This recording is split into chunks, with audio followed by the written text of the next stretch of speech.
నా అభిప్రాయంలో ఫాసిజం అనేది హిట్లర్ ముసోలిని రూపంలో ఒక వ్యవస్థీకృత రూపం తీసుకుంది, లేదా ఒక ఆధునికమైన వ్యవస్థ రూపంలోకి వచ్చిందేమో, కానీ ఆ వ్యవస్థ, ఆ ఫాసిజం భారతదేశంలో మొదలై ఇది ప్రపంచానికి వెళ్ళిన మనువాద వ్యవస్థ యొక్క మొదటి రూపం ఇక్కడ ఫాసిజం.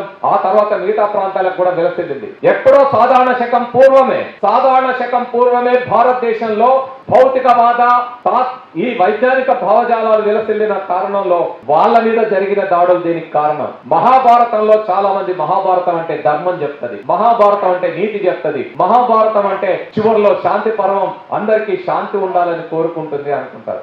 మహాభారత శాంతి పర్వం చెప్పిన అంశం ఏంటయ్యా అంటే, మనం చదివితే అర్థమయ్యేది ఏంటంటే, చివరికి ధర్మరాజు రాజసూయాగం చేస్తూ వచ్చి ఆ ధర్మరాజు చేసిన పని ఏంటయ్యా అంటే, ఆయన పోతా ఉంటే మంచి సంబరాలు చేసుకుంటా ఉంటే, ఆహా ఇంత ఇక కురుక్షేత్రం విజయం సాధించిన మేమందరం ఒక ధర్మం చేయించిందంటే, అక్కడి నుంచి ఒక అతను లేచి వచ్చి అడుగుతాడు, ఏమి సాధించినవని.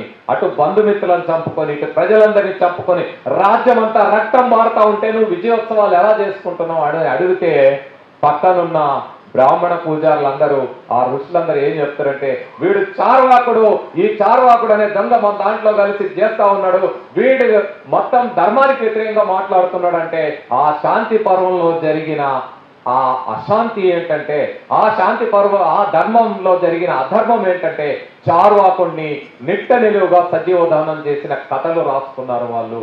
సో అక్కడి నుంచి చూస్తే మనకి చార్వాకుల్ని, లోకాయుతుల్ని, బౌద్ధులని ఇక్కడ ఊచకోతలు కోయడమే కాకుండా ఆ సిద్ధాంతాన్ని లేకుండా చేయాలని ప్రయత్నించారు. ఆర్యభట్ట లాంటి సైంటిస్ట్ ఎప్పుడో 1600 సంవత్సరాల క్రితం తమ ఎక్కడో ఖగోళంలో తిరుగుతున్న సూర్యుడిని, చంద్రుడిని గమనించి, మన భూమి, ఇక్కడున్న భూమి నీడ సూర్యుడి మీద పడుతుందని, గ్రహణాలకు కారణం సూర్యచంద్రాదులు, సూర్యుడి నీడ చంద్రుడి నీడ భూమి మీద పడటం, భూమి నీడ చంద్రుడి మీద పడటం అని గ్రహణాలకు కారణం 1600 సంవత్సరాల క్రితం వివరిస్తే, మా రాహుకేతువులు లేరంటావా, మా రాహుకేతుల కథ ఏమైపోవాలా, నా విష్ణు పురాణం ఏమైపోవాలా అని ఆర్యభట్టని తిడుతూ, అసలు ఆయన మొత్తం కుల బహిష్కారం చేయడమే కాకుండా ఆయన్ని దూషిస్తూ గ్రంథాలు రాసుకున్నారు.